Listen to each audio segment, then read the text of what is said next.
I've come to Moscow to seek out the man responsible for the biggest leak of top-secret intelligence documents the world has ever seen. Russia has given him sanctuary. America wants him back. His name is Edward Snowden. Opinion is sharply divided on what he has done. He's betrayed his workmates, he's betrayed his institution, and he's betrayed the secrets of his homeland. He's a hero. To me, it seems clear that what he did was in the public interest. Edward Snowden is a traitor. What he has done has caused irreparable damage to our ability to protect the people we are sworn to protect.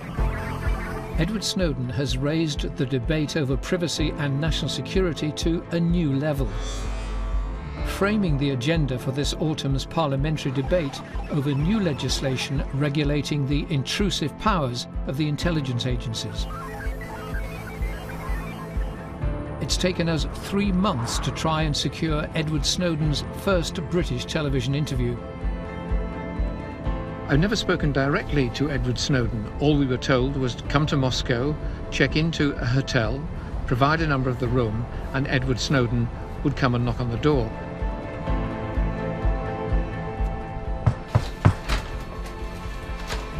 Ed, nice to see you. You found us. Yeah. Come in.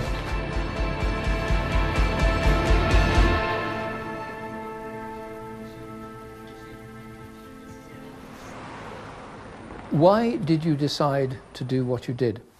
When I was sitting at my desk at the NSA, working with tools of mass surveillance every day, I saw that all of our communications were being intercepted all of the time in the absence of any suspicion of wrongdoing. And this was something that was occurring without our knowledge, without our consent. Snowden worked as an analyst for America's all-seeing national security agency, the NSA. The National Security Operations Center. The agency collects raw electronic data from around the world that is fed to America's spies and their Western partners. The NSA has a reputed budget of over $10 billion a year, over 30,000 employees, and it is the most powerful intelligence agency on the planet.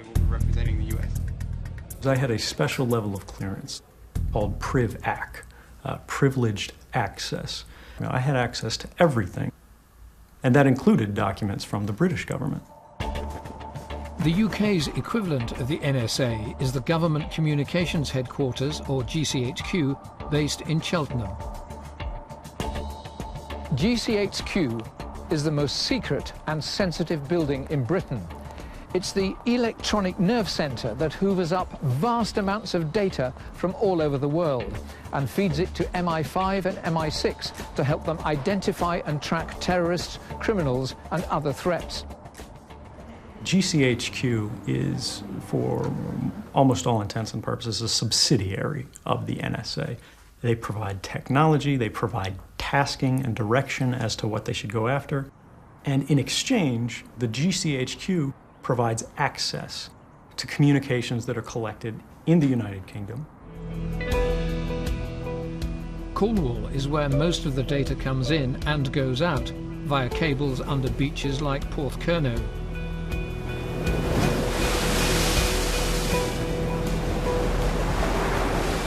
There's little about the internet that Dr. Joss Wright does not know. It's transmitting through the air. But the vast majority of the data is coming in across physical cables that run under the sea, across the Atlantic, several of which run under the beach that we're standing on, providing the data to the rest of the country. It's much easier than travelling by satellites. Cables have been snaking under Porthcurno's sands for almost 150 years.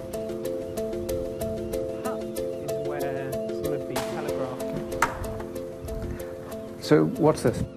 This hut is the termination point for some of the telegraph cables from the early 20th century. You've got cables here, copper cord cables, that would have run to Spain, France, Portugal, and they were located here and relayed the signal to the rest of the country. Today, it's still cables that carry all our personal data and internet traffic. Only now they travel along optical fibres in cables that lie beneath Cornwall's beaches. So this is one of the modern fibre optic cables that carry internet traffic across the Atlantic.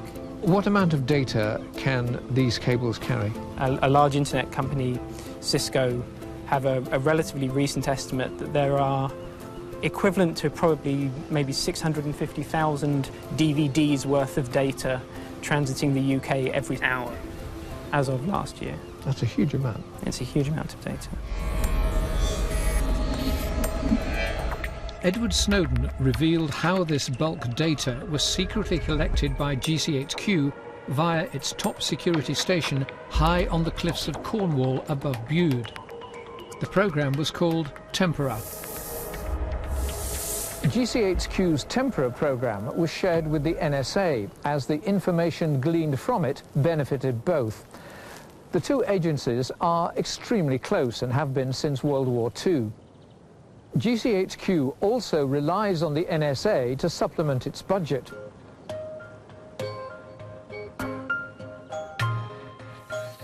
At the root of Edward Snowden's concern is the ability of the agencies to collect this bulk data. It contains details of all our communications, like when and where they were made and where they were sent. It's this metadata the agencies are interested in, rather than content. Privacy activist Eric King has studied bulk data collection. Tempora was Edward Snowden's first major revelation. It was the first ever confirmation that GCHQ are undertaking mass internet surveillance here in the UK. Every single piece of information that's on that fibre optic cable is pushed through GCHQ's filtering, analysis and processing system here at GCHQ Bude.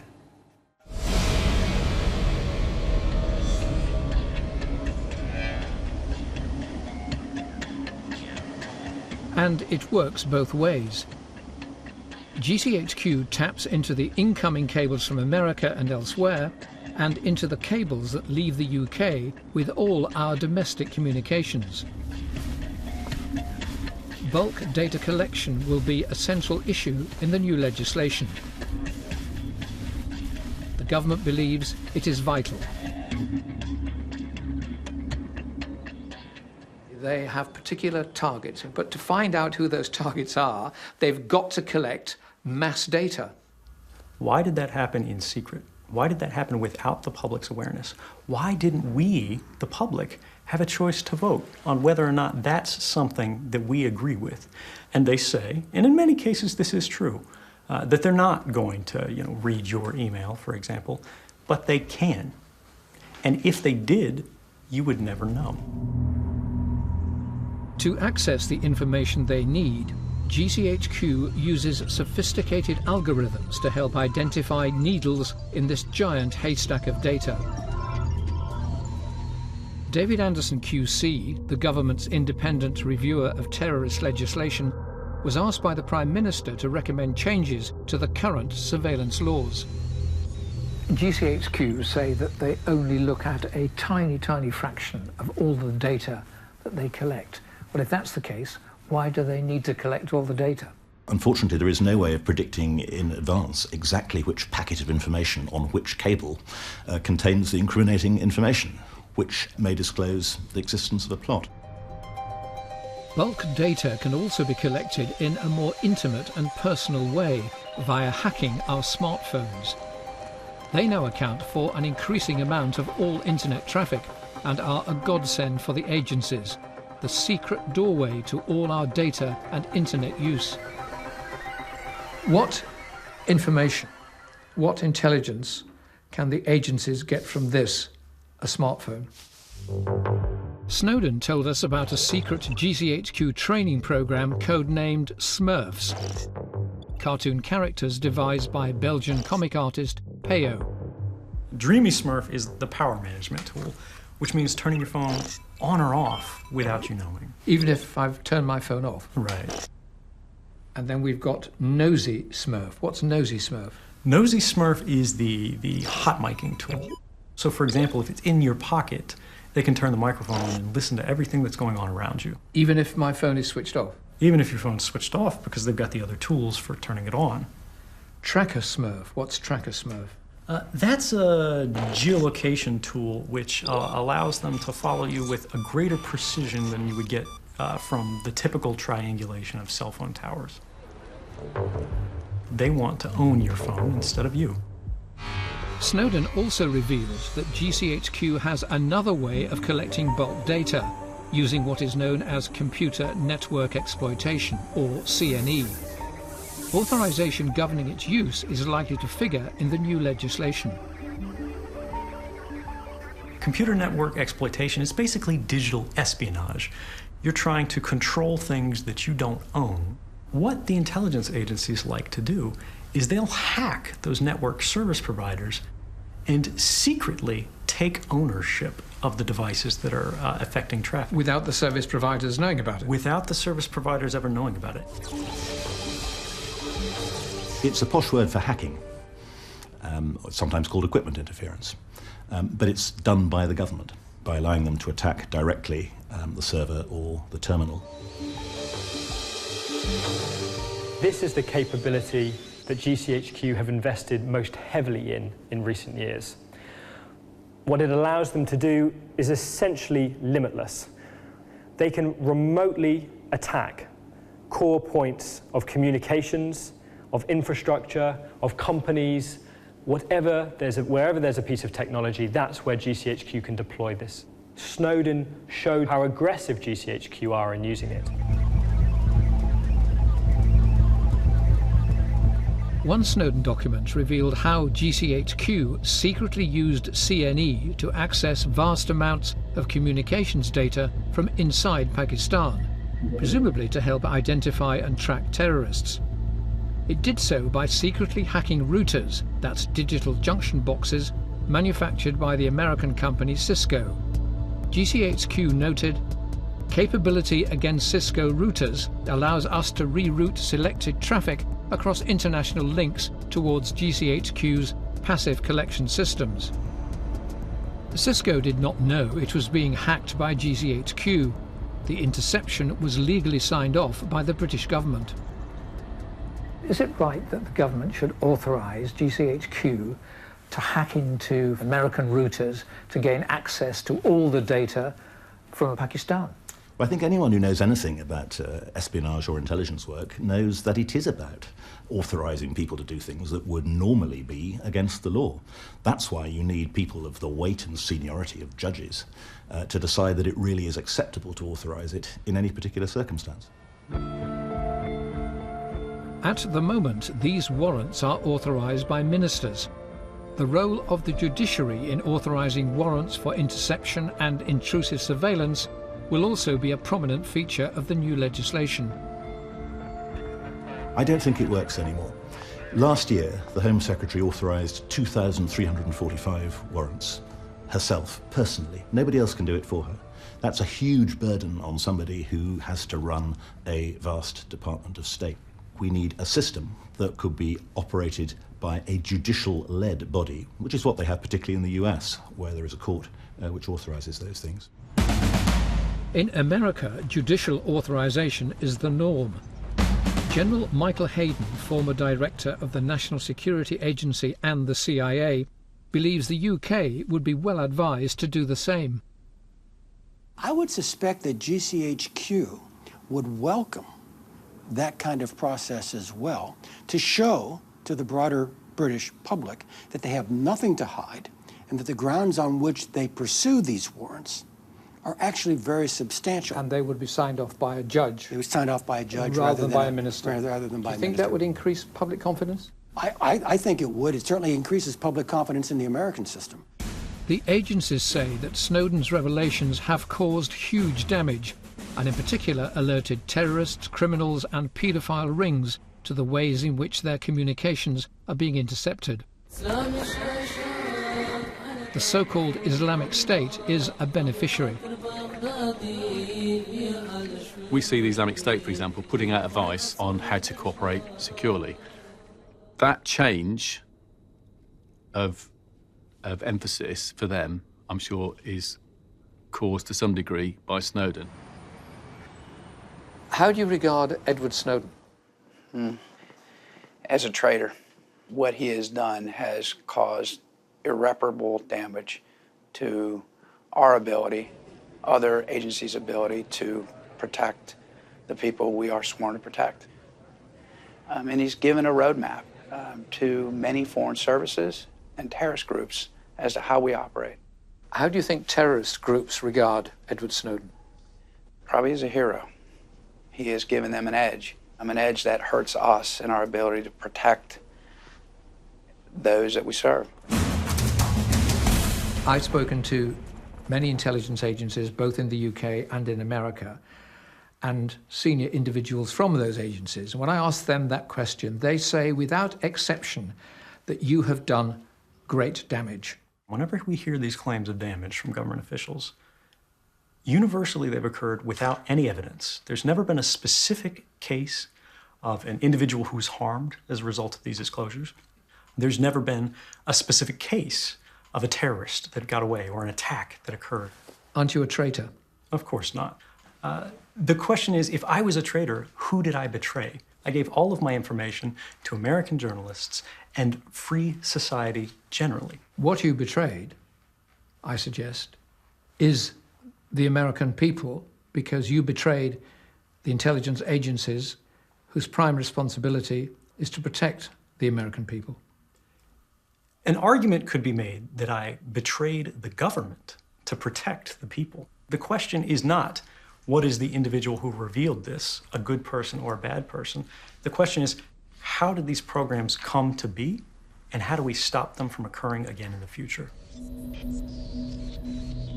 The new legislation will also cover another contentious issue: access to data held by social media companies like Facebook, Google and Twitter, platforms on which we now conduct most of our personal communications. It's really a question of free enterprise. Who do companies work for? Do they work for their customers or do they work for governments? Facebook is one of the global giants of the social media world, with over 1 billion users a day and revenues of £10 billion a year. To Facebook, terrorist content on its pages is a highly sensitive issue. It's tragically illustrated by the murder of gunner Lee Rigby, hacked to death in Woolwich by 2 British jihadis in 2013. The press blamed Facebook. We were all horrified by the vicious murder of Lee Rigby. That case and others like it show how hard it is for the authorities whose job it is to try and detect this kind of activity before an incident like this happens, how hard it is for them to do that. In our case, we rely on reports from our users and requests from the authorities in order to keep terrorist content and terrorist activity off Facebook. 6 months before the murder, one of the killers, Michael Adebowale, was communicating on Facebook with an Al-Qaeda suspect in the Middle East, codenamed Foxtrot.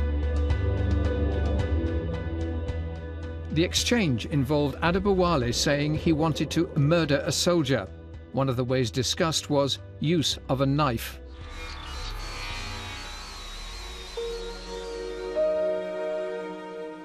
At the time, neither Facebook nor the intelligence agencies knew of the exchange. It was only after Lee Rigby's murder that GCHQ became aware of the communication. Parliament's Intelligence and Security Committee investigated the case. What might have happened if Facebook had notified the intelligence services? If their computers had identified this particular comment, which they clearly ought to have done, and if they had had a procedure for that involving someone in Facebook deciding whether it should be reported to the police, then that could have prevented Lee Rigby's death. Unfortunately, I can't comment on that individual case, but I can assure you that we take our responsibilities extremely seriously in this place. Precisely how and why Facebook missed the exchange and failed to pick up the warning signs remains a mystery. Facebook told us they were not prepared to go into detail. We've made important strides in the last 3 years to ensure that Facebook is a hostile place for terrorists. And in rare circumstances where we find somebody organising activity which may pose an imminent risk to life, then we can and do report those people to the authorities. The issue of access to social media is equally sensitive in America, where most of the companies are based. I would call it the Snowden hangover. Some feel that if they are seen working with the government, it's going to hurt their brand name, it's going to hurt their business. So it has had an impact. Isn't the priority of the social media companies the bottom line? They have to stay competitive in a global market. So there is this kind of tension between us who are responsible for public safety and the companies that are responsible for providing a service to their customers and being responsive to their stockholders and the board of directors. Social media companies, it seems to me, have to act as good citizens, just as the rest of us do. What I think you can't do is try to enlist the social media companies into being effectively detectives or agents of the state, because they're not that. How does Facebook track and identify terrorist content on its platform? Facebook doesn't track terrorist content, it doesn't monitor people's messages. However, what we do is rely on reports from the 1.5 billion people using Facebook to let us know when they see things on Facebook that shouldn't be there, including terrorist activity. And then also we get requests for data from the police in this country and elsewhere. There is no algorithm that finds terrorist content. Surprising, as it's always been assumed that Facebook had a mechanism for detecting terrorist content. That's an example of the lack of proactive support that these companies are giving to us. In some cases, banks will tell us about what look like corrupt monies going through their system. I don't see why social media and communications companies can't adopt the same approach.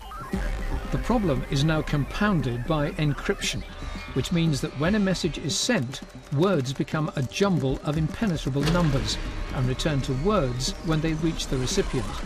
The data is undecipherable in transit.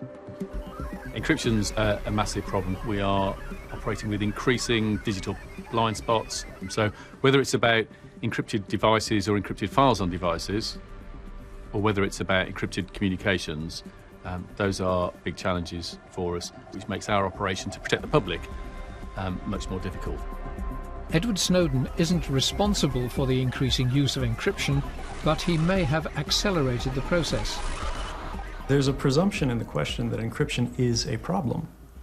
Well, it is for governments, it is for agencies who want to access critical data that they can't get because it's encrypted. Only if they want to collect it on an indiscriminate basis. Governments, as we've discussed in the context of iPhones and other devices, retain an ability to compromise targeted devices, an individual, anytime they want. Another suggestion is that the companies provide the agencies with a key that would unlock encrypted messages. How realistic is that? The scientific community has arrived at a consensus that it simply cannot be done in a safe and secure way. Are you saying that it is technically impossible to devise a backdoor to encrypted communications? Correct. We've split the atom and we've put a man on the moon. We have some of the brightest people working for those companies, and we have some very bright people in the government. And I think if the will was there, we could come up with a solution. Do you think the will is there? The will is not there right now. Facebook insist a backdoor key is not necessary. There is no need for a key for the authorities because they have a well-established mechanism to ask us for data, and encryption does not prevent them in any way from asking us for exactly the same data today as they did 2 years ago and will do in 2 years' time. But if they come to you and say, we want access to this particular piece of data, which is encrypted, can you decrypt it for them? Yes, we can. How difficult is it for you to get the data that you require from social media companies? Some are helpful, some are extremely unhelpful. Do they see themselves having a social responsibility to help the police and intelligence agencies catch fraudsters, paedophiles, terrorists, or do they step back and say, we just run a secret system, it's not our business? Edward Snowden will follow the parliamentary debate he has helped inform from afar. But what is likely to happen to him? Is he doomed forever to remain in Moscow, or will he return home to America, stand trial, and go to jail for what he has done?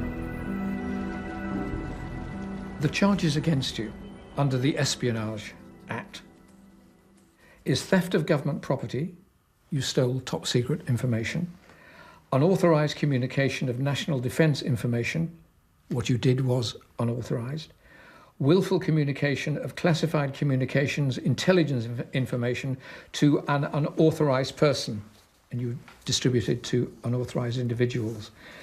On the face of it, on those 3 charges, are you not guilty as charged? Certainly not in a fair trial. The Espionage Act finds anyone guilty who provides any information to the public, regardless of whether it's right or wrong. You aren't even allowed to explain to a jury what your motivations were for revealing this information. It's simply a question of, did you reveal information? If yes, you go to prison for the rest of your life. I want him to face the American court system and a jury of his peers. I mean, he makes the claim that my entire purpose for this was to get it out to the American public. Well, come on back, Edward, and let the American public pass judgment. Would you be prepared to do some kind of deal, some kind of plea bargain? Of course. I've volunteered to go to prison with the government many times. What I won't do is I won't serve as a deterrent to people trying to do the right thing in difficult situations. But you would be prepared to face a jail sentence, would you? Of course. What would you be looking to from them for you to return? Well, so far they've said they won't torture me, which is a start, I think. But we haven't gotten much further than that. But it's something you're actively, or you and your lawyers are actively discussing with the government, I assume. We're still waiting for them to call us back.